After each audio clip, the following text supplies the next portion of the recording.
Okay. Okay. I don't know what your process is, so well, I guess there's no process. There is no process, and that's what this is all about. Welcome to episode number 9 of the Undoing Perfectionism podcast. I'm really excited today to have with me pro BMX rider Vince Byron. Welcome, Vince. Thanks, James. How you going, mate? It's great to see you again. Great to catch up. Yeah, man. It's been a while. Totally. I'm really excited to have you on the podcast today.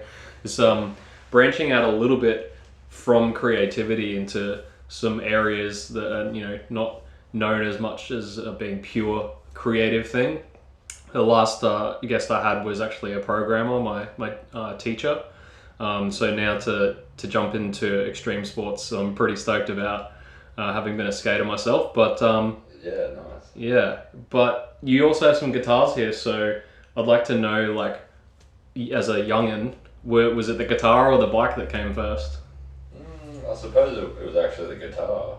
Oh yeah. I think I first got a guitar for Christmas when I was 6, and so I think I played around with that for a little bit, but I wanted an electric guitar and I got an acoustic, and then it wasn't what I wanted, so it sort of dried out a little bit. It didn't really get picked up for a while. I learnt it here and there over my years. I've learnt some tabs and bits and pieces, some songs, but I didn't really pick it up till a lot later in life. So You weren't really drawn to it as much as wanting to do the electric? Yeah, but at the same time, like, I was too young to understand, or too young to maybe give the attention to learning the basics of the guitar to then be able to create on it. Cool. Was there something else that, when you were younger, that you were more interested in? I think I was just active, man. I was pretty well doing everything. I played like rugby league from when I was about 6 or 7, and was doing little athletics and running around, just yada yada yada. Just wanted to move. Started bike riding when I was about 12. Yeah. Well, like, had a bike, I was riding to school and everything, but sort of committed to sort of trying to go to the skate park and do a trick about 12. 12, cool. So from when you were like, you're 12, you're riding your bike, you said you were committed to go to the park, so... I was also, I guess prior to that, about 10, I started gymnastics. I was competing in gymnastics, so I was already pretty well into, really throwing myself around and at least getting my body prepared for this sort of thing. So when I took up BMX, I was already like aerial aware, spatial aware, this and that. It wasn't too hard for me to adjust. So when you said you competed in gymnastics, so were you always pretty competitive at whatever you were doing? I suppose I end up that way because of the sports I was partaking in. It seemed, that was it. And so I was competitive because I wanted to be good at the sports. But it was only probably till later on in the BMX sort of thing that I realised I didn't really care as much for contests. Okay. Do you know what I mean? It was more like a self-achievement. Yeah. I'm not in the same game as like needing to continuously win. Okay.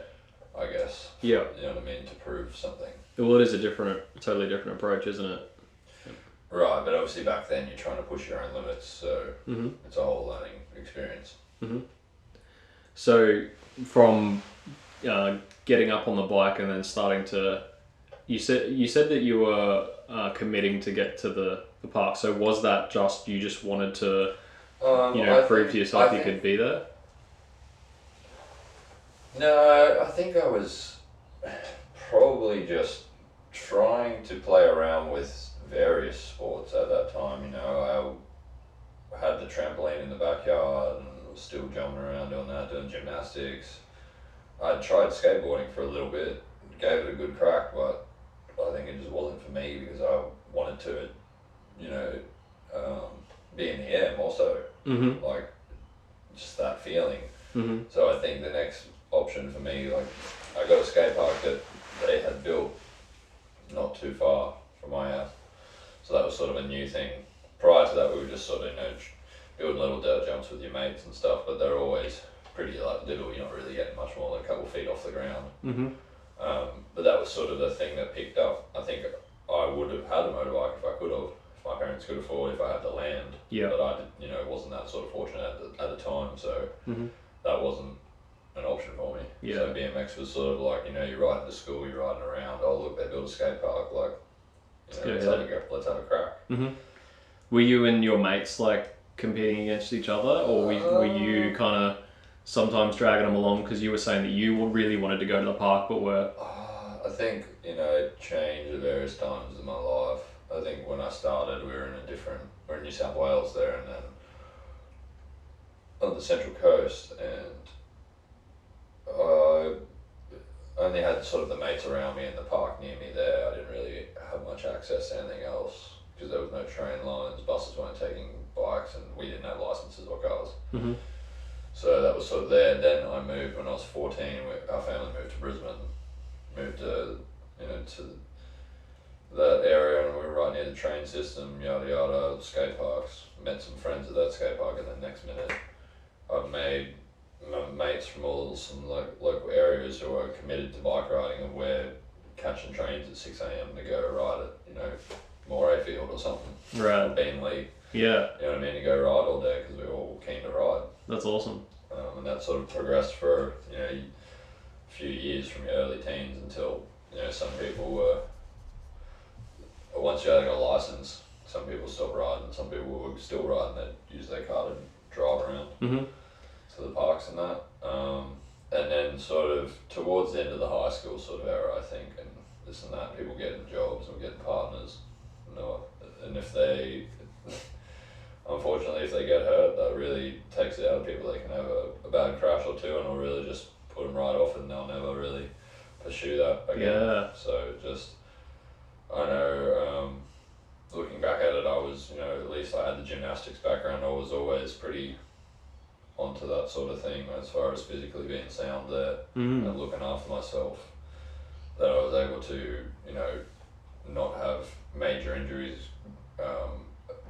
Growing up and going in all my first contests and yada yada. I did have a couple of injuries, but nothing to the point that I was like, I'm going to kill myself. Yes. Or something like that. Yeah. Because that's definitely like a big barrier that I see in like this sport. I skated for years and I've had a couple of injuries, but I never got to a point where I was like, chasing contests or anything like that. It was always just chilling. But did you feel like it was having that network of mates that were really hungry to keep riding, which kept you going through the teen years?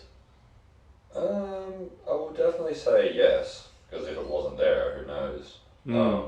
But I definitely know I was quite driven then as well, because I was committed to sort of making the bike riding a thing in my life. Like not just I'm just going to do it for a little bit and get over it. So I was committed like that, and getting the idea of how am I going to make this my career, because I didn't really know at that point, but I knew I'd rather do that than the job. Yeah. So that's what I'm going to try and do. Do you know when you started first having those thoughts?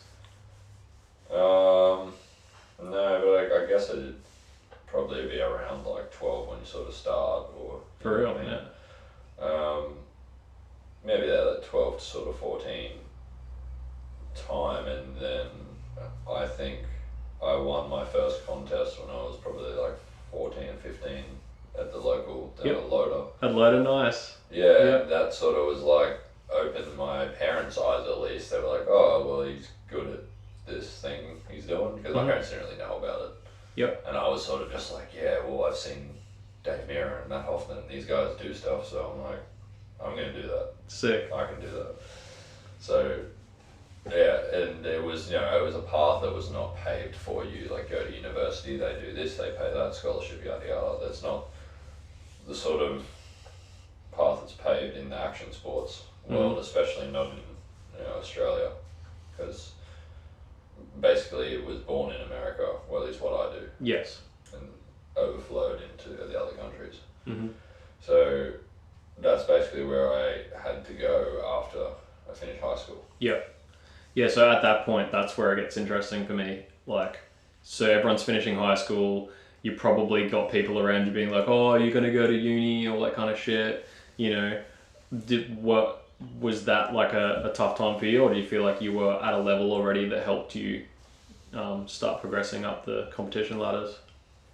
I don't really think that high school affected me too much, because I guess I wasn't really all that social. I was kind of already hanging out with the antisocial type kids, which unfortunately were just like the skaters, the punk rockers, the goths, like the metalheads, like whatever. Like they were cool, but is what it is. And I guess when in high school, like it was kind of interesting because I was friends with all the footy guys, because I still like played footy up to a point, and I was like in teams with some of them, but then I just wasn't really like gelling with them, you know, anymore.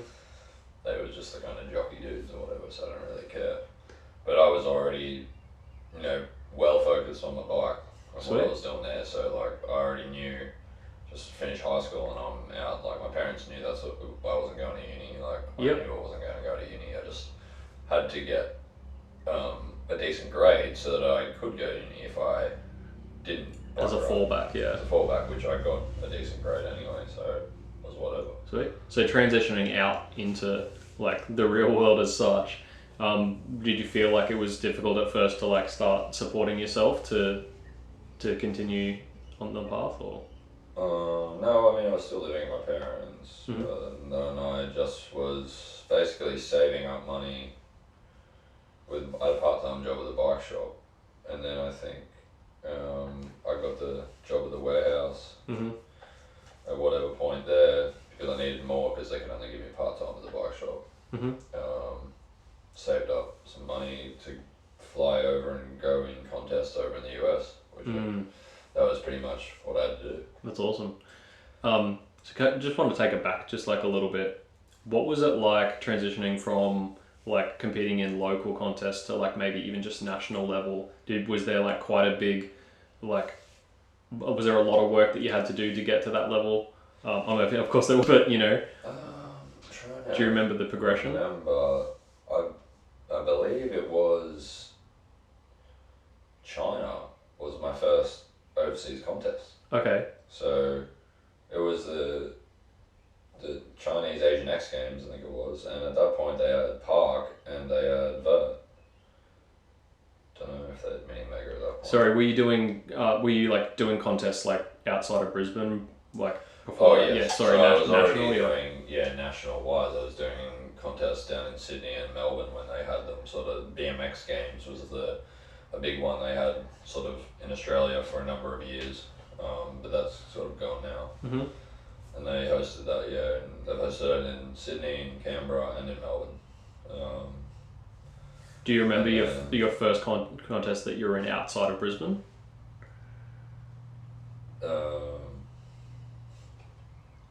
BMX Games probably in Sydney, I think. Would have been, But I've still got all my stuff's in here. I've got these are from Bean Lee. A lot of these trophies I've got. Was Bean Lee the Metal Heroes contest in Bean Lee? Yeah. Was that a national? Under 15, first in street. Wicked. Was that just Brisbane wide, or was it people from around the country? I think it was whoever could really come. Yep.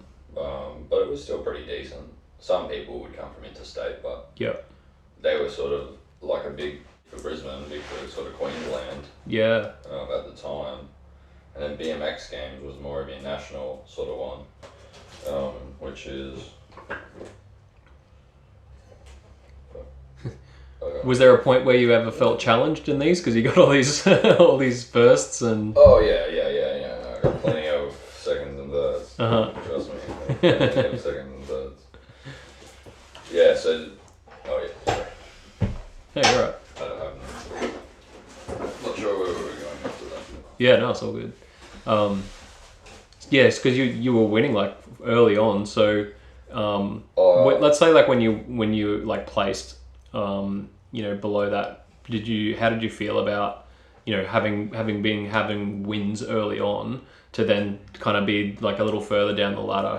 How did you feel about having, losses per se? Well, at that point, I suppose we take it back to, the Beam Lee days and the BMX Games days. I was in multiple disciplines. Okay. I'm in skate park, I'm in mini ramp, which they don't always have at all these other contests. Right. Vert ramp, and occasionally dirt, but not really dirt. Mm-hmm. So, like, I was up there in the park, okay on the mini, and I knew where I was in vert because I was not as practiced in vert, and Tim Wood, he was basically the Australian champ. Okay. And for vert, as well as, internationally done quite well in vert before me, older than me. I was nowhere near going to beat him. Right. So I was always like, but I was learning yes. vert. So I'm already doing well in park, but I didn't get all firsts. I definitely had like some up there podiums and that, but I had enough firsts. Mm-hmm. But also when I was coming up through the ranks, because you go, I'm in under 15s, and I'm in over 16s, then you're an expert, and then you're in pro or whatever, Mm-hmm. So I didn't win all of them, but I was already up there enough to be like, all right, I can go to the next one. Mm-hmm. Or, so by 17 I was in the pro division. Wicked. So when you were aiming to... winning the pro division as well. Yeah, amazing. So when you were aiming to get to that pro division, like, obviously, like, growing up, going to the park, you might have just been cruising around, but did you ever feel there became a structure early on as to what you were practicing to get up to those pro levels?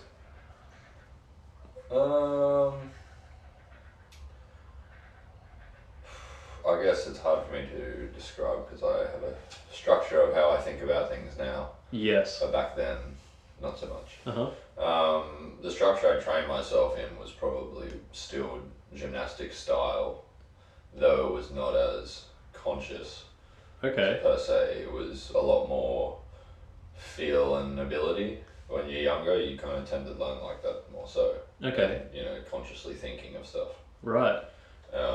However, because I already had the gymnastics background, I already had the conscious awareness of the body, probably more so than most other guys. You're right. Bikes. So it's not so much like, I want to do this trick, I'm going to aim for this one trick. You were focusing in another way. No, that definitely comes down to it. Yep. There's many aspects when you're learning your tricks on how you're going from foam to resi to putting it on the ramp, mm-hmm. or yada yada, different ramps, different things. Put it on a box jump, put it on a quarter pipe, put it on a vert ramp. Yep. Like they're all, or a spine, like all different variations. Yeah. Require different, I guess, skills and abilities. Mm-hmm.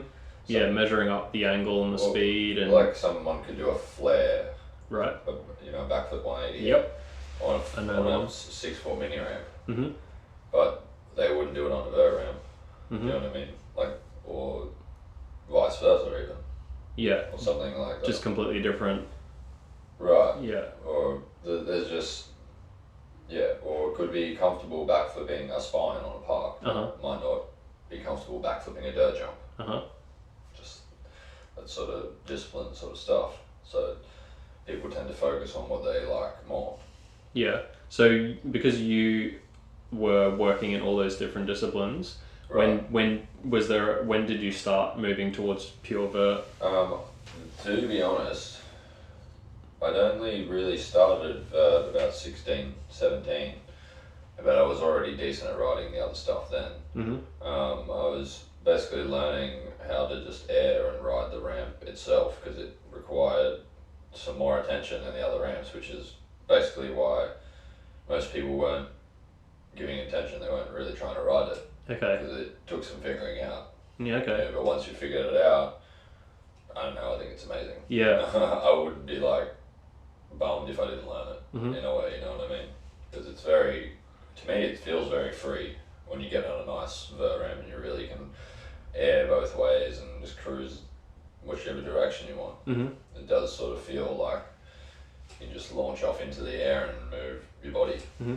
Was it just a lot of trial and error yourself, or did you have like people that were already already riding them that you got guidance from?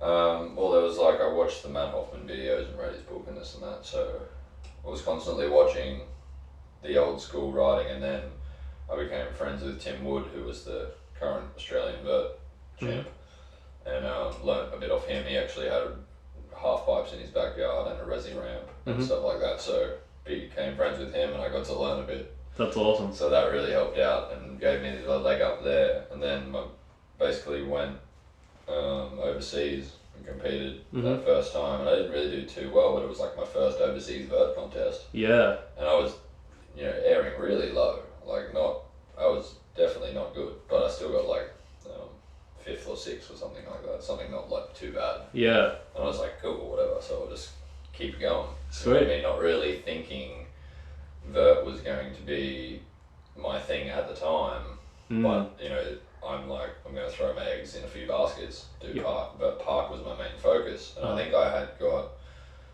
3rd maybe, I think, at that contest, or 2nd at that contest in Shanghai, in that park. So I was still chasing the park thing, and then I think I went to the US not too long after that. And I again tried for this contest to do park and vert, and it just so happened that park was like full registration wise, like I couldn't make it, or I didn't have enough street cred, something like that, you know what I mean? Like, it was sort of like... Because some of it, or a lot of it's invite based, isn't it? Well, this was essentially like the Jew tour. Okay. It was a big tour that they ran over multiple states, over multiple months, sponsored by different things, like the Panasonic Open, like the Wendy's Invitational, which is, Wendy's is a fast food there. Yes. Like, you can see them right here right now. On his doorknob, he's got like all of his VIP passes. It's like here's that's a list of different ones. You can go through the Jew tour ones. You'll see some little cute photos. That's mine. You got some nice haircuts, man. That's my first X Games one. Oh, wicked. So they got all sponsors and stuff like that. And these so there was there was an open. There was like an open invitational there before you get on to, say, the tour, and the other ones are just invitational. So that I got able to go in an open qualifier in Cleveland, Ohio. Okay. And so park was like full up or whatever, but vert was open, so I was like, whatever, I guess I'll go on vert. Because the idea was to go to America anyway, it wasn't just that contest. Right. But lo and behold, I went and rode vert, and again, I was not really airing that high. I did my thing, and I somehow qualified last place onto the tour. Sick. Yeah, somehow. So now I'm on the tour, but I'm in vert. Yeah. I'm not really that good at vert, but whatever, I'm on the tour, so I'm guaranteed another 3 contests I'm invited to. Amazing. How old were you then? 19, I think. Yeah. 19. Yeah. Sorry, I'm not going to put all of these on, but it might take a while. Yeah. But yeah, I found that was not too long ago, so I was like, oh, I should probably that's so do good. something with those. Yeah. So many of them, crazy. Yeah, so when you get to this level where you've gone overseas, you're already a pro as a teenager, how did what did you have to do to qualify, to obviously you've been doing competitions in Australia. Did you have to do videos and stuff to get your name out there more? Nah. So that was another thing that I guess changed. Since that that was not really a thing that you needed to provide. Okay. It was almost just purely contest based. Yep. You know what I mean? Or there was the separate social media, but it wasn't social media at the time as such. Yes. Or people weren't really using it to its full extent at the time. So it was more so contest based, and as I placed high in contests or higher in contests, your rep sort of, oh, well, this may place in this contest, all right, we'll invite into our contest. A lot of word of mouth. And so by 2010, I was 20, and I got first X Games invite. Yeah. So I was placing high enough in the other contest to get the X Games invite, so that was sick. Awesome. And that was also the first contest I got knocked out in. Yes. That's what I really wanted to get into. That's always been like part of being in an extreme sport is those potential injuries and that. You seem like you've been pretty fearless through the whole thing. So before you were at that level and you've had those accidents, which I'll get into more. When you did have small injuries, like how did you deal with those setbacks? I think I just generally found out whatever was sort of required of the injury. You sprain your ankle, you get some ice and you elevate it, and yada yada, you go through those motions. And I think I also, was lucky enough to have sort of parents and the physio sort of situation, Medicare going on. Yes. So I think I had some pretty minor injuries when I was younger. Like I had a fracture in my ankle, but it was, healed up in like 6 weeks or whatever. Pretty standard. You weren't afraid at all to get back on the bike. You were just still hungry to chase it. No, yeah, not really turned off by that. I'm trying to recall any injuries prior to, but that was the sort of probably big major first one. Yeah. All right. So when you did have your first knockout. Yeah, that was definitely not. Was that a little bit different? Yes, because it was sort of like the thing that you never want to happen on Vert. Because Vert itself is like, everyone's scared of that. Everyone is scared of airing and clipping your bike on the way in, and then it just smacking you on the floor. Yeah. And I can't remember, maybe I'd ever had one or two maybe real previous sort of like incidents, but I didn't get knocked out or anything in my head. But this one was like You're gone. This was a full on like, yeah, I'm going for what I'm doing, and I went high and I went fast and I slipped, my hand slipped, and I was real tangled up when I come into that one. Well, what happened? What happened after the crash? I've watched it many times on YouTube. Yeah, sorry, Mom. Yeah. I don't know. I woke up and I got up and I waved my hand. And I was like, whoa. I was obviously way out of it.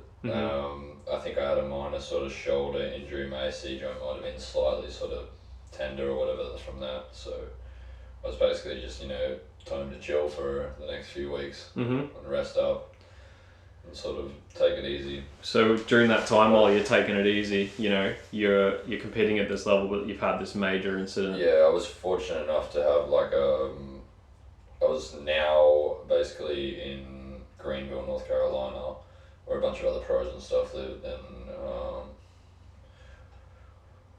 there was a lady who lived as well in town. She was like a sports trainer who also was a sports trainer at some of our action sports events like G-Tour and X Games and stuff.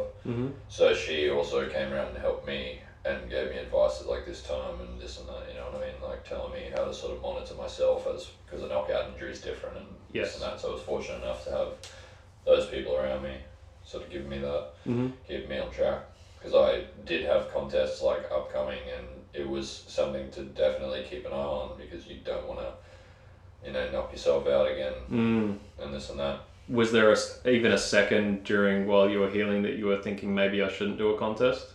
No, it wasn't not do a contest. It was more like, alright, I can't rush this, but it's not the same because it's not a physical feeling like I'm used to. Right. My leg's a bit sore. Yes. Maybe I should give it a rest. You know what I mean? So that was, I suppose, something to just sort of be more wary about. was just different altogether. And of course I've got like my parents and stuff on the phone like telling me to, take it easy, don't know. Yep. So about like the riding itself, was it affected at all, or was it just kind of like, I'm going to dial back, maybe not pushing as hard in the contest? Yeah. I mean, as far as getting back on my bike afterwards, I dialed it back, of course. Yes. Sort of warmed back into it. But as far as for the contest, no, not at all. I think, once I got back to feeling comfortable again, I continued where I was and continued wanting to do the tricks that I guess imagined in my head that I could do or whatever, and I did it. So as good. As far as I can. Yeah, you seem not very phased by it, like. I mean, you've always got more, but you know what I mean. I think that's part of it, isn't it? That's sick. You're always going to think of something else to do. Mm-hmm. So you got to that level. You're in X Games regularly. You're placing. How do you continue to find inspiration when you're already at a pro level?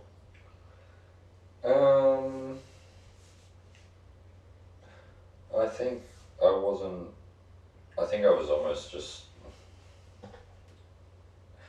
I guess that's hard to answer because I don't know if I was as much looking towards the peers as I once maybe did. Okay. Idols. Yes. That I looked up to, especially once I had maybe like overtaken them or whatever. But I was definitely inspired by like people like Danny Way and those guys who were pushing their limits on the big ramps. Oh yeah. And like Hoffman as well had done, maybe not so much anymore, but back in those days. And so I was definitely thinking about tricks I could be doing on those ramps, or like also the pushing the limits of what we can do with those ramps, or can we make different ramps, like what can be done. Eventually it led me to riding a snow half-pipe on my bike with spike tires. Oh yeah. And that sort of just was a sort of an idea that gradually sort of developed weight over time. I think it was like coming from other people almost, but it all sort of come together. Next minute I've got a bike shop in Utah who was sponsoring me, who made me some spike tires for my bike because they don't manufacture them for BMX. And they make them for like motorbikes and mountain bikes and cars and so anyway, made me some spike tires, and then I got them, and then I tested them, and then I like modified them accordingly and yada yada, and then I got to the point where Monster, who I was sponsored by at the time, like got me some time at Mammoth Mountain, California. Okay. And I got to test my riding a half pipe on a snow bike. Sick. So that was pretty interesting. Was that like a first to anyone done that before? Yeah, as far as I know. I don't know anyone else. No one else has tried it. Like at least on the half pipe. Yes. I am all about trying to ride the other stuff as well. That was sort of just where I started. But it needs to be like really icy. Okay. That's sort of like what I'm working with. It's sort of like more in the terrain of mud or clay. Okay. But if it's too warm, it'll be like slushy. Yeah. So it needs to be icy so you can go across it. So what are you trying to like achieve with that? Obviously there's no competitions in there. Is it just like pushing what you can do? That's just fully pushing something that's utilizable by another sport. And as you know, there's not really a snow bike sort of situation going on. They're trying to make some ski bikes, but I don't know. I always like the wheel situation, and you just gotta give it a go, don't you? Yeah. But the geometry and everything of the snow halfpipe is so different to like the halfpipe I ride and BMXs and skaters.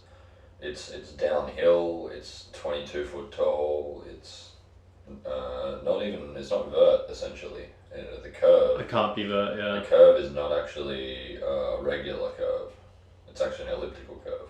Does that make it more difficult to stay inside it? It makes it interesting. Okay. To adjust to, but at the same time can provide more leeway, lenience when landing. Mm-hmm. It's kind of not as steep if you happen to like pull out. Okay. Oh yes. So as in you air and pull into the middle of the pipe Mm-hmm. too far, it might give you a bit of cushioning. But yeah, you also don't have coping like a lip on the top. It's just ice. Mm-hmm. So that with the curve is its own little thing to figure out as you're like being thrown down the hill, because the hill is steep to the point where you're not able to just like stop and chill when you want. Like Yes. if you turn downhill, you start accelerating. Yep. So the whole time you're trying to do back and forth across the pipe without going too fast out of control. So that's the whole rhythm you're trying to suss out as you're, airing, traveling downhill, airing, traveling downhill. Yeah. So that was like a whole nother crazy experience, but it was epic. Yeah. And I just want to go do it again, honestly. I didn't really get enough time, but I got enough time to figure out it works and that there's something there. Cool. Like I wasn't by any means airing huge, but the speed potential is easily there. You know what I mean? So you're like smashing competitions and that, and you're just looking for some other way to challenge yourself, and you just sounds like you're energized by the idea or the thought that something might work. Yeah. I just wanted to sort of grow and expand that as best I could. After seeing what was like sort of possible in the Mega Ramp and Vert, I was just sort of trying to figure out another natural way to sort of gain that sort of air time. Yeah. I suppose, like, I guess snowboarding and that sort of thing are great like that. I'm just not, I guess, particularly good on the board. What does it actually look like going into an X Games, like how you prepare for them? Usually spend a bit of time at Woodward. Yep. Just training up on the Vert Ramp and Resi sort of thing. And then just doing as well. In the past, I was able to do some gymnastics while I was there, because Woodward is like action sports, gymnastics, cheer camp. So I was able to get some gymnastic strength going on in there that I add into there for like an hour a day or something. That's just me, what I like to do. Yeah, I was doing weights at sometimes as well, different points. But then I sort of tapered away from that and only took certain things that I might use weights for or do use weights for. But yeah, mostly it was just the riding, and then trying to eat well and not. I guess I need to specify. I'm not like going out and drinking. Yes. Even though I'm at Woodward and I can do whatever. Yeah. It's like me training for a contest and not trying to get drunk every night. Yes. You know what I mean? Yeah. But there's influence there, because there's people that work at camp and there's other pros that aren't doing the contest. Yeah. Right. There's a party going on somewhere. Yeah, and so it does take a bit of self-control to just be like, no, I'm going for this. I'm not screwing around. Exactly. It's easy to make the excuse, I'll just sleep in and do it later. You know what I mean? Because you're your own coach. Yeah. No one else is going to get mad at you but you. Yeah, wow. So did you notice much of a difference in how you performed like on the bike when you were doing your gymnastics and weights training to complement it? I wasn't doing all of that at once. I think it was more, that was sort of broken over a period of time. I was riding, I was like overseas. I stopped gymnastics, when I was going overseas. Actually I stopped gymnastics when I was 14 there. Then bike ride, go overseas, a few years. Then I started to come back and do weights with a mate who was a personal trainer. And it was sort of just like figuring out this and that, or, doing stuff with him. But yeah, later then I sort of figured out it wasn't really geared for me. Okay. For what I was trying to do. So you didn't have per se like a trick you were trying to get you thought you might need more leg strength for, or anything like that? I definitely went through all those thought processes. And I'd even talked to had other personal trainers that I've worked with in Brisbane and in America, who were watching me, riding, and then also working on those muscle groups based on that sort of thing, which is cool, and it's everything, learned a bit of everything, but in the end, basically all you need is gymnastics. Okay. You don't really require that, and in the end I found out that I was essentially putting on muscle mass that I didn't really need to be putting on, because I'm trying to move myself and my bike. Yeah, okay. The bike above me or right. me still on the ground. Like, yeah. We're all in the air. Cool. So you reckon the gymnastics has been like a core thing as to why you've been so successful on the bike?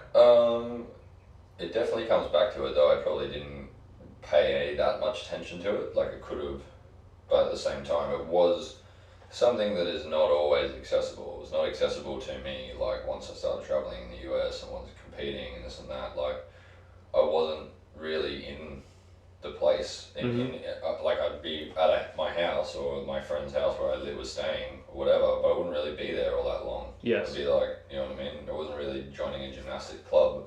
So we joined a regular Gold's gym and stuff, because that's what everyone sort of did. We could make our own schedule and go to the gym when we needed. And some of us would we'd be riding together and gymming together, and, you know what I mean, just on a general sort of healthy lifestyle, sort of trying to keep it up. But none of us really knew like the weights things or anything. They were kind of all just getting schooled from other personal trainers and stuff. Yeah. And then it was sort of gradually over time, like, I picked up enough knowledge to sort of understand this and that, and then I was like, it's all power to weight ratio in the end, and doing the weights is not always working on that. Okay. Just doing the weights puts on weight. Yes. So there's different ways to work the body to gain the power without gaining the weight. So that's, as well as like many other things that, say, gymnastics is taken care of, like a lot of to do with your joints and your flexibility is a lot more. And I was saying to you earlier about the injuries that I'd had. Yes. With locking up my back and that sort of thing, that it sort of like came back to me, like I knew better, but I didn't really give it the attention I should have. Right. Was the flexibility and stuff. I'd done so well in my first years of riding, picking it up, because I've already prepared my body with gymnastics. Wow. Yeah. So because of my age and that preparation, I was able to go for a few years and do well on that before my body started giving me problems. You know what I mean? Yeah. Once it gave me problems, I was like, oh, I've got to. You need to work on it. Do stuff. I can't just let that just keep rolling like that way. So then you get into the understanding of the flexibility, the maintenance of that. And so I was playing around with the weights and stuff at that time, trying to figure out maintenance and avoiding injury and what do I need to strengthen, yada yada. But as it all sort of fell away, the gymnastics made me feel amazing. So good. And if I injured myself, I'd go do gymnastics and I'd feel almost better again, because it was stretching everything and strengthening other parts, and you just do all the awkward movements, but you do it there so that if you do it while you're lifting something over there, your body's not going to snap or break, because it's already been conditioned to do it in a safe area, in a safe manner. So good. Have you seen other athletes at your level take the same approaches as you, like see how gymnastics has worked for you? I don't think I've really seen anyone give attention to gymnastics. Yes. A lot of people have sort of been, like I said, they'll just maybe become friends with a personal trainer or this or that, and like the personal trainer will be like hooking them up. You know what I mean? It might be one of these personal trainers who thinks they specialise in action sports or whatever, and maybe they offer some great stuff, and I'm not saying they don't, because I've had personal trainers that are literally working with me and trying to build a program as they're working with me, which is cool.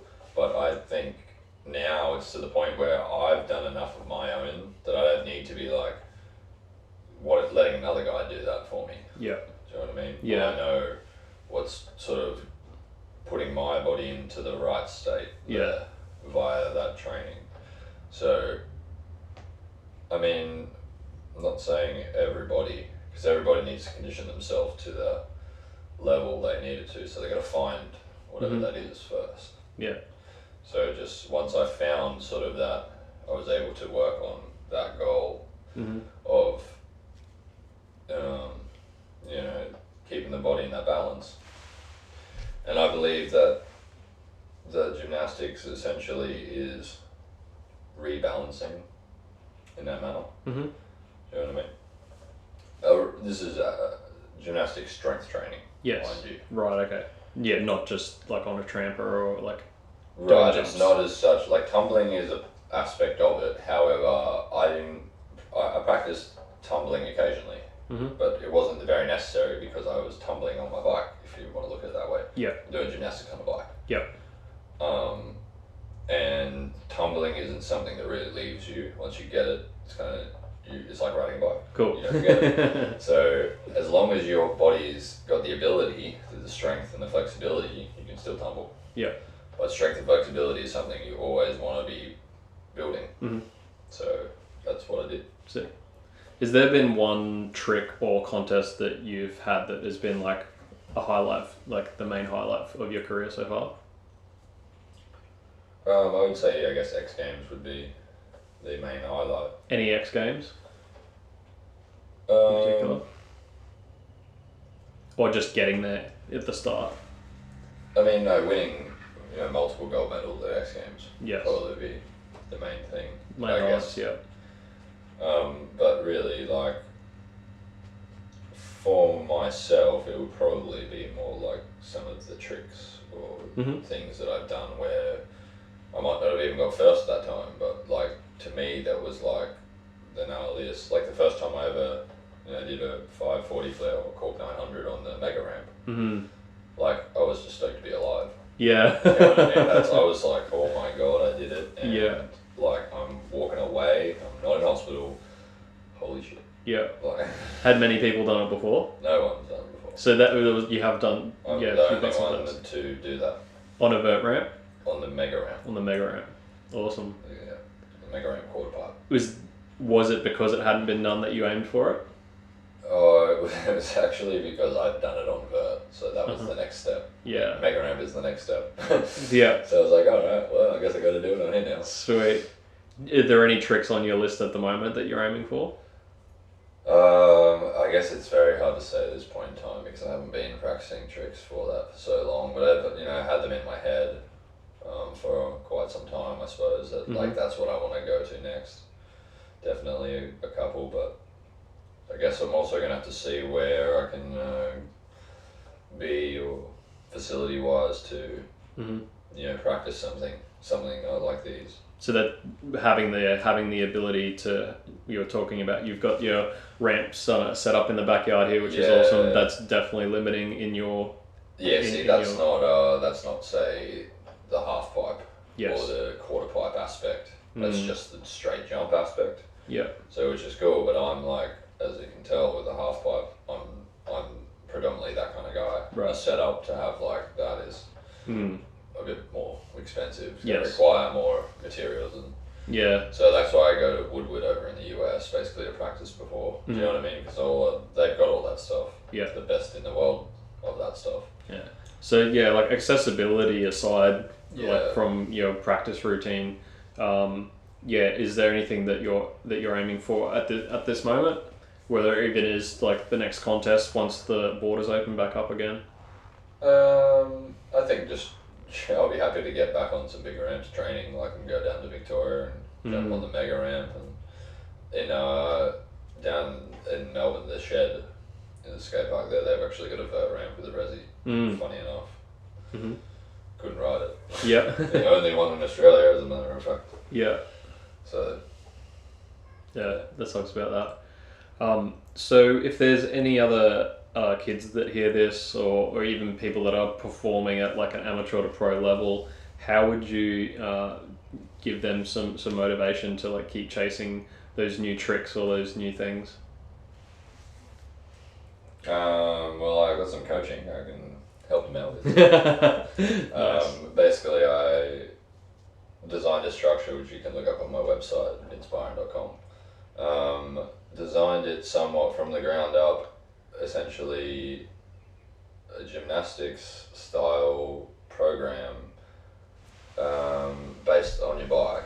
You're on your bike the whole time, and it's basically bringing strength and awareness to all the parts of your body you need to be doing what we're doing on the ramps and stuff, which, you know, makes pretty much sense, but something that people never really sort of put together as a package. Cool. Which, you know what I mean, can really help and save time and injuries and that sort of thing. Yeah. Just like in gymnastics, they teach you to do the strength and stuff before they teach you to do the flips. Or we need to do the same on the bike.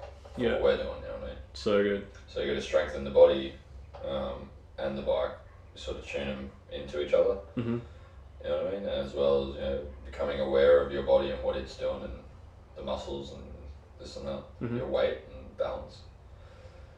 Taking it really like back to your, you know, your stance, your foundation on the bike. Right there is something that, you know, is going to help everybody. And then you just build off that, all these, you know, small movements. What's your limitations that you can do just on the ground? And all of those muscles are the same muscles you're going to use when you go off a ramp into the air. It's just, you know what I mean? So good.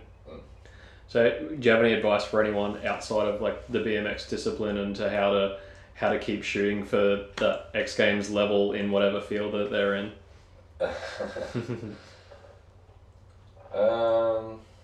I suppose it's visualization at the end of the day. You can have many personal limiting beliefs, but if you can, you know, visualization, calm your mind down, really don't look to try, because if you try, that's a struggle. So that's resistance. Okay. And then if you're giving power to resistance, then it's never going to go away, I guess. So you need to take that doubt and resistance out of your own mind and start allowing that whatever you're looking for to be in your mind as if you already have it. And that it's easy and it is there, and it's not hard to have, I suppose. That's awesome. Is that how you approach, like, even just like every individual trick, every contest you go for? You just have that? Unfortunately, it's not. No. No, but that's like what you're always attaining to. Like when I'm doing the hardest, scariest trick I'm going to do, I'm literally trying to calm myself as best I can, relax. I'm happy, sorry. I'm calm and happy. Calm, happy and relaxed. I'm breathing. I'm just going through my motions as if I'm doing some Tai Chi or something. Doing a little dance, just moving in the air. Yeah. You've just got to do that and remain aware as you're doing it. You don't tense up or anything, you know. It's all about it. It's all zen. So good. Yeah. Awesome. Thanks so much for your time, Vince. It's been awesome catching up and hearing about your whole journey, and wish you all the best for your next challenges, man. Awesome, man. Thank you for having me. No really worries. good catch.